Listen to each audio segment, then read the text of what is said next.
UK government പുറത്തുവിട്ട കണക്കുകൾ പ്രകാരം 36,000-ലധികം ഇല്ലീഗൽ ഇമിഗ്രൻസ് ആണ് ചെറു ബോട്ടുകൾ വഴി 2024-ൽ യുകെയിലേക്ക് എത്തിയത്. News this morning.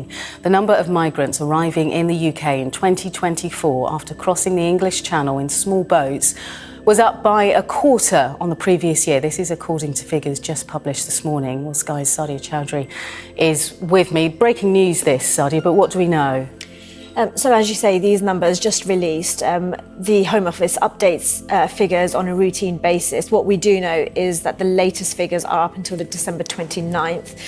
So that number may grow slightly, although of course the last few days we saw those blustery windy conditions.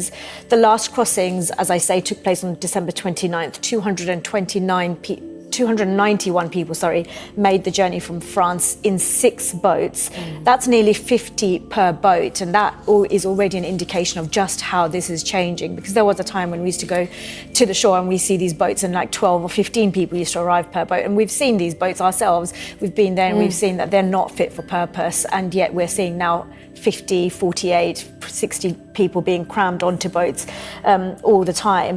2024's total of 36,816 makes it the second highest number in terms of the number of people arriving to the UK. 2023 അപേക്ഷിച്ച് 25% വർധനവാണ് ഈ illegal ഇമിഗ്രൻസിന്റെ കടന്നുവരവ് യുകെയിൽ ഉണ്ടാക്കിയിരിക്കുന്നത് 2024. ഇങ്ങനെ illegal immigration കൂടുന്നത് കൊണ്ട് തന്നെ മോഷണങ്ങളും പിടിച്ചുപറികളും ഒക്കെ യുകെയിൽ ഒരു സർവ്വസാധാരണമായ, especially London പോലുള്ള സ്ഥലങ്ങളിൽ സർവ്വസാധാരണമായ ഒരു കാര്യമായി മാറിക്കൊണ്ടിരിക്കുകയാണ്. എന്നാൽ ഇതിനെയൊക്കെ ചുവട് പിടിച്ചുകൊണ്ട് തന്നെ ഇപ്പോൾ ഏറ്റവും പുതിയ ഒരു പെറ്റീഷൻ UK പാർലമെന്റിൽ അവതരിപ്പിക്കാനായിട്ട് പോകുന്നു. അടുത്ത 5 വർഷത്തേക്ക് ഒരു തരത്തിലുള്ള മൈഗ്രേഷനും യുകെയിൽ അനുവദിക്കാൻ പാടില്ല എന്നുള്ള ഒരു പെറ്റീഷനാണ് ഇതിൽ ചർച്ച ചെയ്യപ്പെടാനായിട്ട് പോകുന്നത്. വെറും 1 ലക്ഷം ആൾക്കാർ സൈൻ ചെയ്യേണ്ടുന്ന പെറ്റീഷൻ ഇപ്പോൾ 2 ലക്ഷം കടക്കാനായിട്ട് പോവുകയാണ്. സ്കിൽഡ് വർക്കർ മൈഗ്രേഷൻ ഉൾപ്പെടെയുള്ള എല്ലാ തരത്തിലുള്ള മൈഗ്രേഷനെയും ഇത് ബാധിക്കും എന്നുള്ളതാണ് സത്യം. Student visa, skilled worker visa, അങ്ങനെയുള്ള എല്ലാ മൈഗ്രേഷനുകളെയും ഇത് ബാധിക്കപ്പെടാൻ സാധ്യതയുണ്ട്. 2024 ഏപ്രിൽ മാസം മുതൽ സീനിയർ കെയർ വർക്ക് വിസയിലേക്ക് വരുന്നവരുടെയും സ്റ്റുഡന്റ് വിസയിൽ വരുന്നവരുടെയും ഡിപെൻഡന്റ് വിസയിലുണ്ടായ നിയന്ത്രണങ്ങൾ 2024 പാസാക്കിയ നിയമ ഭേദഗതിയുടെ ഭാഗമായിട്ടാണ്. ഈ പെറ്റീഷൻ വഴി നമ്മുടെ യുകെ റിക്രൂട്ട്മെന്റും അതുപോലെ തന്നെ ബാക്കിയുള്ള കാര്യങ്ങളെയും ബാക്കിയുള്ള റിക്രൂട്ട്മെന്റുകളെയും എങ്ങനെ ബാധിക്കുമെന്ന് നമുക്ക് കണ്ടറിയേണ്ടതെന്ന് ഇരിക്കുന്നു.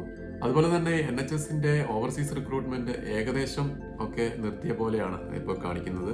ഇതിന്റെ പ്രധാനപ്പെട്ട കാരണം ഓവർസീസ് റിക്രൂട്ട്മെന്റ് നിരോധിക്കാൻ അല്ലെങ്കിൽ പൂർണ്ണമായി നിർത്താനുണ്ടായിട്ടുള്ള ഒരു കാരണം എന്ന് പറഞ്ഞു കഴിഞ്ഞാൽ സീനിയർ കെയറായിട്ടും അതുപോലെ തന്നെ ഏതെങ്കിലും നഴ്സിംഗ് ബാക്ക്ഗ്രൗണ്ട് ഉള്ള ആളുകൾക്ക് എംപ്ലോയർ റെക്കമെൻഡേഷൻ ത്രൂ അവർക്ക് നഴ്സായിട്ട് കൺവേർട്ട് ചെയ്യാനുള്ള ഓപ്ഷൻ ഉണ്ടായതും അതുപോലെ തന്നെ കുറേ അധികം സ്റ്റുഡൻസ് നഴ്സിംഗ് പഠിക്കാനായിട്ട് യുകെയിലേക്ക് എത്തിയതും ഇങ്ങനെയുള്ള ഓവർസീസ് റിക്രൂട്ട്മെന്റ്, നഴ്സിംഗ് റിക്രൂട്ട്മെന്റ് കുറയാനെ കൊണ്ടുള്ളതായിട്ടുള്ള ഒരു സാഹചര്യം ഉണ്ടായിട്ടുണ്ട്.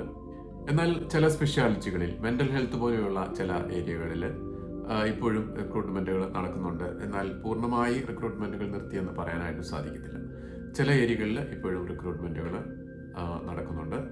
യുകെയിലേക്കുള്ള വിസ പ്രോസസ്സിങ് നമുക്ക് എളുപ്പത്തിൽ ചെയ്യാൻ സാധിക്കും എന്നുള്ളതാണ് നമുക്ക് യുകെയിലേക്ക് കൂടുതൽ നഴ്സുമാരും അല്ലെങ്കിൽ കൂടുതൽ ആളുകളും യുകെ പ്രിഫർ ചെയ്യാനെ കൊണ്ടുള്ള ഒരു മെയിനായിട്ടുള്ള കാരണം എന്ന് പറഞ്ഞു കഴിഞ്ഞാൽ.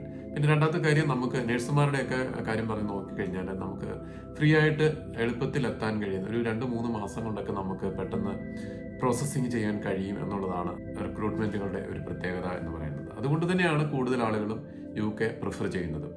എങ്കിലും നമുക്ക് ഇങ്ങനെ ഒരു പെറ്റീഷൻ യുകെ ഗവൺമെന്റ് ശരിയായ രീതിയിൽ എടുക്കുന്നതിന് വേണ്ടി നമുക്ക് പ്രാർത്ഥിക്കാം, അല്ലെങ്കിൽ അതിനുവേണ്ടി നമുക്ക് ആഗ്രഹിക്കാം. നഴ്സിംഗിന് NHSൽ അതിയായ ഷോർട്ടേജ് ഉള്ളത് കൊണ്ട് തന്നെ ഈ നഴ്സിംഗ് റിക്രൂട്ട്മെന്റുകളെ ഈ നിയമം കൂടുതൽ ബാധിക്കാൻ സാധ്യത വളരെ വളരെ കുറവാണ്.